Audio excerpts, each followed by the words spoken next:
ভারতকে বিশ্বকাপ জেতানো ক্রিকেটার এবার বিশ্বকাপে নামবেন ভারতের বিরুদ্ধে কিভাবে? দীর্ঘ 12 বছর আগে ভারতকে অনূর্ধ্ব 19 বিশ্বকাপ জিতিয়েছিলেন তিনি। সেই উন্মুক্ত চন্দ এবার খেলতে চলেছেন আমেরিকার হয়ে। সব ঠিকঠাক থাকলে টি-20 বিশ্বকাপে নিজের দেশের বিরুদ্ধেই নামতে পারেন তিনি। আর 2 মাসের মধ্যে আমেরিকা দলের হয়ে খেলার ছাড়পত্র পেয়ে যেতে পারেন। প্রতিষ্ঠিত ক্রিকেটার হওয়ায় দলের নেতৃত্ব দেওয়ার সুযোগও এসে যেতে পারে তার সামনে। 2012 সালে উন্মুক্তের অধিনায়কত্বেই ছোটদের বিশ্বকাপ জিতেছিল ভারত।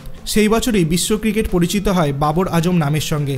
বাবর নিজেকে অন্য উচ্চতায় নিয়ে গেলেও উন্মুক্তের কেরিয়ার প্রত্যাশা অনুযায়ী এগোয়নি। সিনিয়র দলের হয়ে কোনোদিনও খেলার সুযোগ পাননি। তাকে ভবিষ্যতের প্রতিভা বলা হতো। নামের প্রতি সুবিচার করতে পারেননি উন্মুক্ত। তবে বিশ্বকাপে খেলার স্বপ্ন পূরণ হতে চলেছে অন্য এক দেশের হয়ে। এক ওয়েবসাইটে উন্মুক্ত বলেছেন, খুব অদ্ভুত লাগছে ভারতের বিরুদ্ধে নামবো ভেবে, কিন্তু ভারতের হয়ে খেলার থেকে অনেক দিনই অবসর নিয়েছি।